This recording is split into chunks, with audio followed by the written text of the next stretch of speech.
So welcome back guys, आगे हम एक और वीडियो लेके। तो गाइस लावा ने एक और बजट फोन अपना लॉन्च कर दिया है ब्लेज सीरीज में, और आज हमारे पास है लावा ब्लेज 3 5G। ये वाला जो फोन है 5G फोन है एंड आता है 10,000 रुपए के अंदर। तो इस वीडियो में करेंगे इसकी अनबॉक्सिंग और देखेंगे कैसा ये फोन कैसा ये परफॉर्म करता है और क्या ये बजट 5G फोन वर्थ है लेने लायक है नहीं। तो शुरुआत करते हैं इसकी अनबॉक्सिंग से। तो बॉक्स पर हम देख सकते हैं इसका जो मॉडल नेम है वो है ब्लेज 3 5G, और यहाँ पर हमारे पास दो कलर है, एक गोल्डन सा है, एक ब्लू सा या फिर ब्लैक सा शेड है। ये 6GB रैम और 6GB की डायनेमिक रैम आपको इसमें मिलती है, और यहाँ पर लिखा है प्राउडली इंडियन, और इस साइड में लिखा है लावा फ्री सर्विस एट होम। तो यस, आपको लावा की इन होम सर्विस मिलती है। कभी टेस्ट नहीं किया, आई थिंक हमें टेस्ट करना चाहिए कि कैसी है इनकी सर्विस। और पीछे की साइड हम देखें तो यहाँ पर जो मेन फीचर्स हैं वो हैं vibe light for enhance photography. तो इसमें कुछ एक वाइब लाइट सी है जिससे I think videos and photos अच्छी आएंगी, जो आगे चेक करेंगे हम। उसके अलावा यहाँ मिलती है आपको 6.56 इंच की 90 हर्ट्ज पंच होल डिस्प्ले। ये एक HD प्लस डिस्प्ले इसके अंदर, एंड 18 वॉट का fast charger in the box, and then 5000 mAh की बैटरी, 2.4 GHz का MediaTek Dimensity 6300, 50+2 AI rear camera setup, 8 megapixel selfie camera है, clean android OS, anonymous and auto call recording. और ये जो call recording वाला feature Lava हमेशा लिखता है anonymous call recording. And then यहाँ पर हमारे पास है 128GB की UFS 2.2 storage and dual stereo speaker, side fingerprint sensor and face unlock. And यहाँ पर बाकी बॉक्स की कंटेंट एंड ये है मेड इन इंडिया फोन। तो ये मुझे काफी अच्छा लगा कि इस बजट फोन के अंदर भी आपको डुअल स्टीरियो स्पीकर मिल रहे हैं। तो जल्दी से करते हैं बॉक्स को ओपन और देखते हैं हमारे बॉक्स से कंटेंट। तो यहाँ पर सबसे पहले मिल जाता है हमें एक अगेन स्मॉल बॉक्स, और इसके अंदर मुझे लगता है इसका ये सिलिकॉन केस है। तो देख लेते हैं एक बार इसका केस कैसा है। सॉफ्ट TPU केस है, क्लियर केस है, अगेन डस्की फिनिश होता है या फिर कुछ ग्रे फिनिश होती है। यार आजकल जो सॉफ्ट फिनिश वाले आ रहे हैं वही बहुत से लगते हैं, वो थोड़ा और बेटर होता है, बट अगेन बजट फोन में आपको मिल रहा है, गुड टू हैव। इसके अलावा इसमें और कुछ भी नहीं। और ये रहा हमारा फोन इटसेल्फ, जिसे हम थोड़ी देर में चेकआउट करेंगे। एंड देन यहाँ पर कुछ documentation, 24 hour service promise and free in home service, और कुछ वारंटी की डिटेल्स है। एंड देन ये रहा हमारा चार्जर।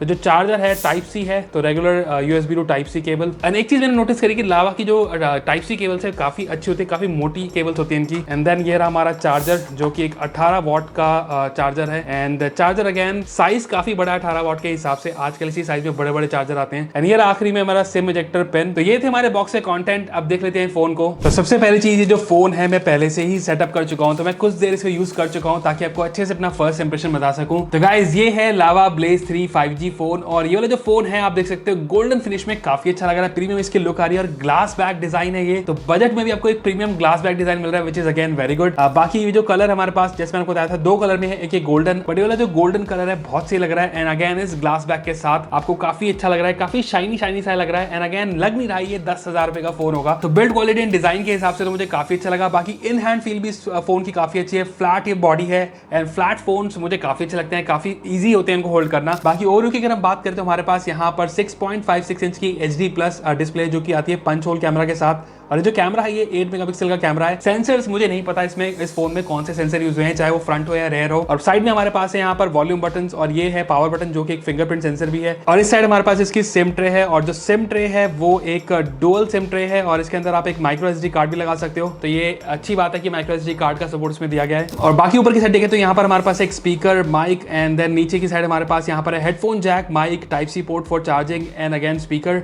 बैक में हमारे पास एक ग्लास बैक फिनिश है, और ये जो कैमरा मॉड्यूल थोड़ा सा उठा हुआ है, लेकिन बैक में ही हमारे पास कुछ एक यूनिक सी चीज है जो कि इस फोन में नहीं है। सबसे पहली बात, जो हमारा कैमरा है 50 मेगापिक्सल का मेन कैमरा है, 2 मेगापिक्सल का इसका डेप्थ सेंसिंग कैमरा है। बाकी यहाँ पर ये रहा एक फ्लैश लाइट, और ये नीचे यहाँ पे बीच में लिखा वाइब लाइट, और बीच में कुछ ये वाइब लाइट सी है जो कि सॉर्ट ऑफ एक येलोइश सी टोन देती है इस फोन में। एंड वो येलो टोन क्या काम करेगी, कितना एनहांस करेगी, वो टेस्ट कर लेंगे। तो ओवरऑल डिजाइन और बिल्ड क्वालिटी के हिसाब से लावा ब्लेज 3 अच्छा दिखने वाला फोन है, बिल्ड क्वालिटी अच्छी है, इन हैंड फील इसकी अच्छी है, और ये फोन ज्यादा भारी भी नहीं लग रहा, काफी अच्छा लग रहा है। और अगेन जो 10,000 रुपए के हिसाब से प्रीमियम लुक एंड फील आपको मिल रही है इस फोन में, एंड मुझे तो काफी अच्छा लगा इसका डिजाइन। मैं कह सकता हूं कि ब्लेज सीरीज में जो ब्लेज 1 ब्लेज 2 सीरीज में सबसे अच्छा दिखने वाला फोन मुझे भी यही लग रहा है। नाउ अब बात करते हैं इसकी परफॉर्मेंस की। सबसे पहले बात करते हैं इसके डिस्प्ले से। तो जो डिस्प्ले है ये है हमारी 6.56 इंच की HD plus display, punch hole camera कुछ ऐसा है। एंड बेजल्स आप देख सकते हो, साइड में बेजल्स एंड टॉप में बेजल थोड़े थिन है, लेकिन नीचे की साइड हमारे पास एक थिक बेजल है। बाकी ये जो स्क्रीन है 90 हर्ट्ज की रिफ्रेश रेट के साथ आती है, तो रिफ्रेश रेट में कोई इशू नहीं है। थोड़े से व्यू एंगल इसके थोड़े से ऑफ होते हैं, स्पेशली अगर आप किसी एंगल से इसको देखो, लेकिन ओवरऑल जो मुझे इसकी क्वालिटी लगी डिस्प्ले की वो अच्छी है, स्पेशली प्राइस को देखते हुए। अगर आप मीडिया कंजप्शन करना चाहते हो, इसमें वीडियोस देखना चाहते हो यूट्यूब पर या फिर नेटफ्लिक्स पर या प्राइम पर, तो सबसे पहली बात इसमें प्राइम नेटफ्लिक्स में आपको HD कंटेंट नहीं स्ट्रीम हो पाएगा, बिकॉज इसमें वाइड वन एवन का सपोर्ट नहीं है इसके अंदर। यूट्यूब पर आप HD content, even 4K content भी आप देख सकते हो, HDR सपोर्ट उसमें नहीं है। लेकिन मीडिया के हिसाब से अगर आप वीडियोस ओकेजनली कभी कभार मूवीज या वीडियोस देखते हो अपने फोन में, तो ऐसा इशू नहीं होगा, बट क्वालिटी की उम्मीद ना करें, HDR सपोर्ट नहीं है। और एक और और चीज अच्छी है इसमें ये कि यहाँ पर आपको मिल रहा है डुअल स्टीरियो स्पीकर आपको मिल रहा है जो कि लाउड है और इसमें एक बेस एनहांस वाला भी एक मोड दिया गया है। लेकिन मैं कह सकता हूँ कि 10,000 रुपए के हिसाब से जो स्पीकर की परफॉर्मेंस है इस फोन में वो मुझे ठीक लगी एंड इस प्राइस के हिसाब से मुझे लगता है कि जो साउंड का आउटपुट है अच्छा खासा है, ठीक ठाक है ना। बात करते हैं इसकी और परफॉर्मेंस की, जो साइड में फिंगरप्रिंट सेंसर है, सबसे पहले बात मुझे फिंगरप्रिंट सेंसर साइड में पसंद नहीं है, काफी मिस टच होते हैं। लेकिन जो इसका फिंगरप्रिंट सेंसर है वो अगेन काफी मुझे फास्ट लगा एंड जो डिटेक्शन है वो अच्छी है इसकी। एज सच मुझे कोई इशू नहीं हुआ। लेकिन इसमें आप फेस अनलॉक का भी ऑप्शन है, तो अगर आप फिंगरप्रिंट सेंसर यूज करना नहीं चाहते तो फेस अनलॉक से यूज कर सकते हो। तो अब बात करते हैं इस फोन के ओएस की। तो एंड्रॉइड 14 ऑलमोस्ट स्टॉक एक्सपीरियंस आपको इसके अंदर मिल रहा है। एक्चुअल में एक भी ब्लॉटवेयर नहीं है, सिर्फ एक लावा की ऐप है, लावा केयर। उसके अलावा ये जो फोन है अगेन बिल्कुल भी ब्लॉटवेयर के साथ नहीं आता और ये मुझे काफी अच्छा लगा कि ऑलमोस्ट स्टॉक एक्सपीरियंस आपको इसके अंदर मिल रहा है, which is again very good. और बाकी इसके अंदर जो फीचर है, अगर कॉल रिकॉर्डिंग अगर आप करना चाहते हो तो anonymous call recording and auto call recording का भी इसमें ऑप्शन है। नाउ बात करते हैं इस फोन के कैमरा परफॉर्मेंस की। तो रेयर में जो सेटअप है हमारे पास 50+2, यहाँ पर अगर आपके पास सफिशिएंट लाइटिंग है, अच्छी लाइटिंग है स्पेशली डे लाइट में, तो अच्छी खासी ये फोटोज क्लिक करता है। और ये कुछ फोटोज जो मैंने क्लिक करी डिफरेंट लाइटिंग कंडीशन में, जो जूम है 1x 2x ही है इसके अंदर एंड क्वालिटी अच्छी है। स्पेशली 10,000 रुपए के हिसाब से जो फोन में कैमरा का आउटपुट मुझे लगा वो बहुत सही लगा। एज सच कोई रेयर कैमरा में कोई इशू नहीं होगा। थोड़ी लो लाइट जहां होगी वहां पर मुझे लगता है थोड़ा सा क्लैरिटी की कमी है, थोड़ा नॉइज आ जाती है फोटोज में। लेकिन जो नाइट मोड है वो भी ठीक ठाक से काम कर रहा है। तो एज सच इशू फोटोज के मामले में रेयर कैमरा से नहीं होगा। अगर सफिशिएंट लाइटिंग है तो ये फोन अच्छी फोटोज क्लिक कर सकता है। पर हमारे पास 8 मेगापिक्सल का फ्रंट कैमरा है जो कि सेल्फीज अगेन ठीक ठाक से क्लिक कर लेता है, पोर्ट्रेट फोटोज भी ठीक क्लिक कर लेता है। एज सच आपको कोई इशू नहीं होगा। थोड़ी सी एवरेज परफॉर्मेंस में कहूंगा फ्रंट कैमरा की। एंड फ्रंट कैमरा मुझे लगता है कि मेनली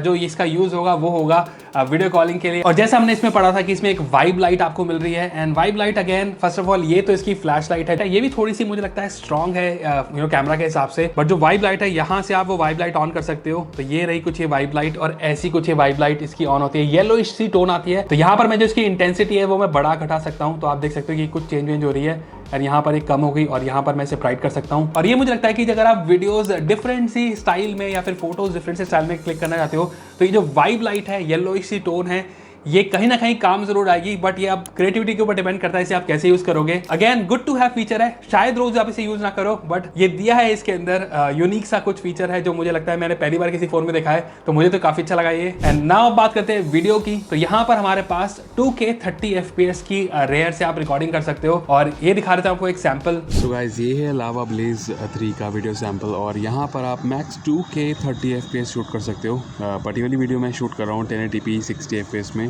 और इसके अंदर आपके पास 1x एंड 2x जूम का भी ऑप्शन है और बाकी जो डिजिटल जूम है वो अप टू 10x कुछ ऐसा है एंड ये है हमारा पूरा 10x।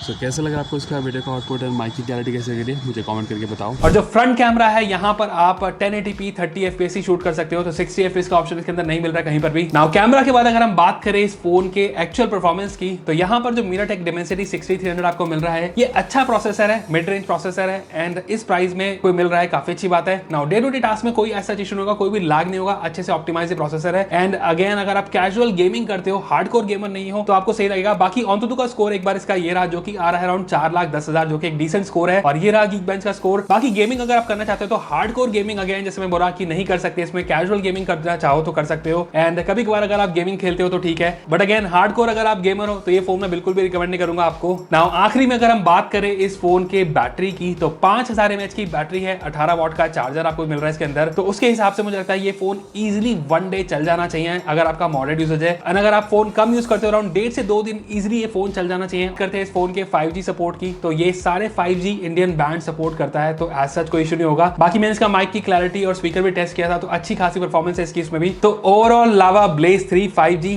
दिखने में एक अच्छा फोन है, प्रीमियम लुकिंग फोन है एंड डिजाइन काफी अच्छा है, स्पेशली ग्लास बैक के साथ। एंड इन हैंड फील जैसे मैंने आपको बताया फोन की अच्छी है, बाकी परफॉर्मेंस भी इस फोन की अच्छी है। अगर डे टू डे टास्क आप करते हो तो एज सच कोई इशू नहीं होगा। बैटरी बैकअप अच्छा है इस फोन का, कैमरा इसके डिसेंट है, रेयर कैमरा अच्छे से परफॉर्म करते हैं and front camera again average सी परफॉर्मेंस आपको दे रहा है। एंड ओवरऑल जो परफॉर्मेंस है इस फोन की 10,000 रुपए के हिसाब से देखते हुए मुझे फोन काफी अच्छा लगा। तो कैसा लगा आपको ब्लेज 3 5G मुझे कमेंट करके बताना। वीडियो अच्छी लगी तो लाइक का बटन जरूर दबा देना और चैनल पे नए हो तो सब्सक्राइब बटन जरूर दबा देना। तो आज के लिए बस इतना ही, फिर मिलेंगे हम नेक्स्ट वीडियो में। Till then good bye.